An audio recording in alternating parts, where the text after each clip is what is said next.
ये है talks news network और आप देख रहे हैं पॉलिटॉक्स, राजनीति का कच्चा चिट्ठा। चुनाव दिल्ली में और राहुल गांधी जयपुर में, खूब मजमा जमा। जयपुर में युवा आक्रोश रैली हुई। युवा रैली थी सो नाच गाने भी हुए। राज्य सरकार पिछले 15 दिनों से रैली की तैयारियों में जुटी थी।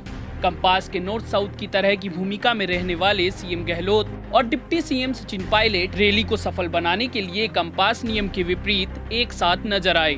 राहुल आए तो लगा कि सीएए और एनआरसी पर जमकर हमला बोलेंगे, क्योंकि राजस्थान में तो ताजा राजनीतिक मुद्दा गहलोत सरकार द्वारा विधानसभा में सीएए सहित एनआरसी और एनपीआर के विरुद्ध प्रस्ताव पारित करवाना ही था, लेकिन ऐसा हुआ ही नहीं। राहुल गांधी लगभग 25 मिनट बोले। 25 मिनट का पूरा भाषण युवा और बेरोजगारी पर केंद्रित रहा। यह सीएए पर कांग्रेस की बदली रणनीति का संकेत भी हो सकता है।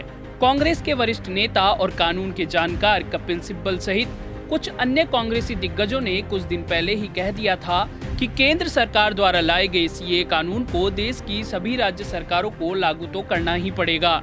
ऐसे में कपिल सिब्बल की बात का असर राहुल गांधी के भाषण में भी नजर आया।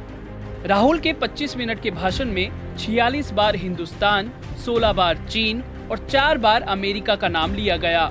वहीं 16 बार नरेंद्र मोदी, 22 बार इंडिया और 27 बार युवा का नाम लिया गया। लेकिन सीएए और एनपीआर का नाम केवल एक बार आया, वो भी बहुत बड़े मुद्दे के रूप में नहीं। कांग्रेस के लिए भले ही इस समय दिल्ली विधानसभा के चुनाव महत्वपूर्ण बने हुए हैं, लेकिन इसके बावजूद राहुल जयपुर में बोलते नजर आए। देश के युवाओं को महान बताया, बेरोजगारी और महंगाई का आंकड़ा भी बताया। वही केंद्र सरकार की नीतियां, प्रधानमंत्री नरेंद्र मोदी और भाजपा पर भी निशाना साधा। लेकिन अभी राजस्थान में इन सब के अर्थ और मायने क्या हैं? अभी दिल्ली कांग्रेस को राहुल गांधी की बहुत जरूरत है। राजस्थान में कांग्रेस की अच्छी खासी सरकार चल रही है। राहुल गांधी आए तो पूरी राजस्थान सरकार उनकी अगुवाई में लगी रही। आम जनता और स्कूली बच्चों को हुई असुविधा और तकलीफ की बात को छोड़ दें तो कांग्रेस जनों के लिए मौसम सुहावना बना रहा। लोगों के लिए सड़कें कई घंटे बंद रही, आम जन का आवागमन ठप हो गया, लेकिन बारिश की बौछारों ने कांग्रेस जनों के चेहरे खिला दिए। रैली में राहुल गांधी ने सधे हुए अंदाज में लेकिन संभल कर मोदी सरकार पर हमला बोला। वो बात अलग है कि उनके हमले में इस समय देश के सबसे बर्निंग इशू सीएए और एनआरसी कहीं नजर नहीं आए। राहुल की रैली की भव्यता साफ नजर आई। विशाल मंच, कार्यकर्ताओं के लिए कुर्सियां, 50 फीट का राहुल का बड़ा कटआउट, साथ ही युवाओं का समा बांधने के लिए नाचने और गाने वाले भी बुलाए गए। रैली में नाच गाने हुए तो विपक्षी चुटकी लेने में नहीं चूके। बोले, ये युवा आक्रोश रैली नहीं बल्कि मनोरंजन रैली थी। रैली में कॉलेज विद्यार्थी नाचते गाते नजर आए।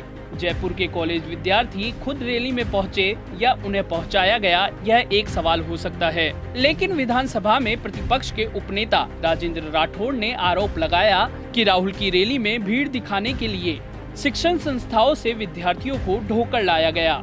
अब ये तो कोई राजेंद्र राठौड़ से ही पूछे कि ढोकर ले जाने से उनका क्या अर्थ है। ढोकर किसे और कैसे लाया जाता है, इन सवालों के जवाब तो वो ही दे सकते हैं। लेकिन बात चल रही है राहुल गांधी की। उनकी रैली का नाम था युवा आक्रोश रैली, लेकिन राहुल गांधी के भाषण से ही आक्रोश नदारद रहा। रैली के लिए कांग्रेस ने करोड़ों रुपए सुहा कर दिए। प्रशासनिक अमला जुटा रहा सो अलग। राज्य भर से कांग्रेस कार्यकर्ता भी रैली में पहुंचे। राजनीतिक विशेषज्ञों की माने तो इस सारी कवायद का राजस्थान में अभी कोई महत्व नहीं था। बेहतर होता कि राहुल गांधी दिल्ली विधानसभा चुनाव की गहमा गहमी के बीच वहां की गलियां नापते और मतदाताओं से मिलते और यह रैली वहां दिल्ली में करते। कांग्रेस को नहीं भूलना चाहिए कि 2015 के दिल्ली के चुनाव में 70 में से 0 सीट लेकर अब तक का इतिहास बना चुकी राष्ट्रीय पार्टी कांग्रेस के पास अब 2020 के चुनाव में भी न तो मुख्यमंत्री का कोई चेहरा है और न ही चुनाव लड़ने के लिए कोई मुद्दे हैं। हालात इतने खराब रहे कि कांग्रेस से टिकट लेने से भी उनके ही कई बड़े नेता कतराते रहे। 15 साल लगातार दिल्ली में सरकार बनाने वाली कांग्रेस पार्टी की पूरी प्रतिष्ठा दिल्ली चुनाव में दांव पर लगी हुई है। दिल्ली के चुनाव में केवल 10 दिन का समय बचा है। वहीं दिल्ली चुनाव से जुड़े जानकारों का मानना है कि दिल्ली के 70 में से अधिकांश सीटों पर त्रिकोणीय नहीं बल्कि द्विपक्षीय मुकाबला होने जा रहा है। यानी अधिकांश सीटों पर आम आदमी पार्टी और बीजेपी के बीच ही मुकाबला होगा। इन सीटों पर कांग्रेस मुकाबले से पहले ही बाहर हो चुकी है। यह कांग्रेस के सबसे बुरे दौर में से एक दौर है। ऐसे में दिल्ली चुनाव में चल रही कांग्रेस की ऐसी विपरीत परिस्थितियों के समय कांग्रेस के नेता जयपुर में रैली कर अपना धन और समय खर्च करते नजर आए। यह बात किसी भी बुद्धिजीवी के गले नहीं उतर रही। जानकारों का मानना है कि यही सारी शक्ति राहुल गांधी समेत सभी कांग्रेस के दिग्गजों ने दिल्ली की कुछ विधानसभा सीटों को जीतने में लगाई होती तो कांग्रेस को कुछ न कुछ फायदा होता जरूर नजर आता। वहीं जयपुर की इस रैली में ना तो राष्ट्रीय मुद्दों की गूंज सुनाई दी और ना ही राजस्थान सरकार की ओर से युवाओं के लिए बुलाई गई इस रैली में युवाओं के लिए ही घोषणा हुई। राहुल युवा और बेरोजगारी पर बोले तो विपक्ष में बैठे भाजपा के नेताओं को बैठे बिठाए बोलने के लिए मुद्दा ही मिल गया और उन्होंने उल्टा राहुल को आड़े हाथों ले लिया। पूर्व मुख्यमंत्री वसुंधरा राजे, राजस्थान भाजपा के प्रदेश अध्यक्ष सतीश पूनिया सहित अन्य नेताओं ने कहा कि सरकार में आने से पहले विधानसभा चुनाव के दौरान रोजगार को लेकर जो कांग्रेस ने युवाओं से वादा किया था उसका क्या हुआ।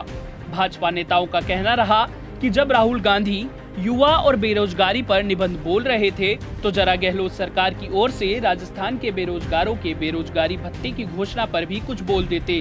बहरहाल राहुल गांधी की रैली का शोर थम गया है।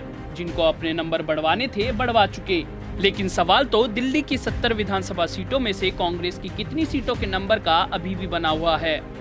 पॉलिटॉक्स ब्यूरो, जयपुर। ये है टॉक्स न्यूज नेटवर्क और आप देख रहे हैं पॉलिटॉक्स, राजनीति का कच्चा चिट्ठा।